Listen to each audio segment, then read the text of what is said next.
Trinil Indonesia के पारंपरिक लोक कथाओं और दुष्ट आत्माओं पर आधारित एक हॉरर फिल्म है। कहानी ग्रामीण इलाकों में बसे एक छोटे से गांव में घटती है, जहां रहस्यमय घटनाएं और आत्माओं का आतंक व्याप्त है। फिल्म की मुख्य थीम इस बात के इर्द गिर्द घूमती है कि किस तरह एक प्राचीन श्राप आज भी जीवित है और लोगों की जिंदगी को बर्बाद कर रहा है। कहानी की शुरुआत एक अज्ञात लेकिन डरावने माहौल में होती है, जहां कैमरा दर्शकों को एक खतरनाक रहस्य में खींच लेता है।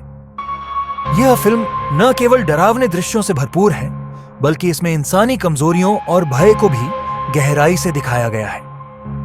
फिल्म की शुरुआत इंडोनेशिया के एक सुनसान और पुराने गांव से होती है। यहां का माहौल धुंधला और रहस्यमय है। सुबह की धुंध और एक टूटा फूटा घर दिखाया जाता है। बैकग्राउंड में मंद आवाजें आती हैं, जैसे किसी ने कुछ कहने की कोशिश की हो। कहानी तब शुरू होती है जब गांव का एक व्यक्ति एक प्राचीन वस्तु, जिसे त्रिनिल कहा जाता है, को गलती से खोज लेता है। यह वस्तु देखने में साधारण लगती है, लेकिन इसमें भूत प्रेतों और श्राप की ताकतें बंद हैं।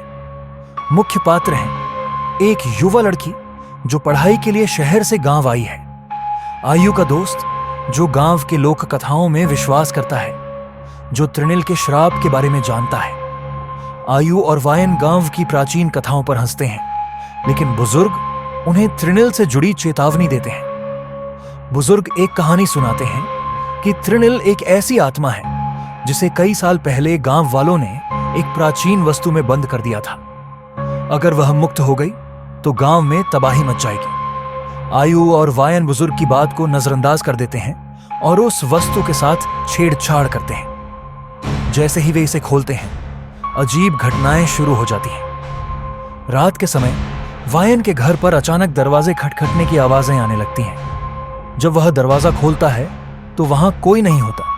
परछाइयों का तेजी से गुजरना, घड़ी का रुक जाना, जानवरों का अजीब व्यवहार। अगली रात आयु को अजीब सपने आते हैं। उसे लगता है कि कोई उसे देख रहा है। वह एक प्रेतात्मा को शीशे में देखती है, लेकिन पलटने पर वहां कोई नहीं होता। त्रिनिल आत्मा का रूप पहली बार स्पष्ट रूप से दिखाया जाता है। यह एक लंबी काली साया जैसी आकृति है, जिसके लाल आंखें और बड़े नाखून हैं। यह आत्मा गांव वालों को आतंकित करने लगती है। आयु और वायन आत्मा को रोकने की कोशिश करते हैं। वे गांव के बुजुर्ग से मदद मांगते हैं। बुजुर्ग उन्हें बताते हैं कि आत्मा को केवल उसी जगह पर कैद किया जा सकता है जहां यह पहली बार प्रकट हुई थी। आयु और वायन प्राचीन मंदिर में जाते हैं, जहां त्रिनिल को रोकने की प्रक्रिया शुरू होती है। मंदिर के अंदर तेज हवाएं चलने लगती हैं। त्रिनिल आत्मा उन पर हमला करती है।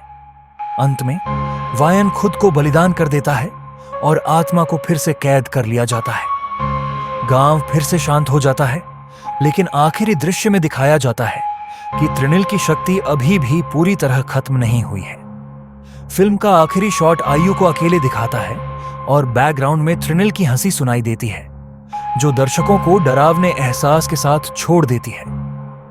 त्रिनिल फिल्म का हर फ्रेम डर, रहस्य और लोक कथाओं से भरा हुआ है। यह फिल्म दर्शाती है कि कैसे अज्ञानता और प्राचीन रहस्यों के साथ खिलवाड़ भयानक परिणाम ला सकता है।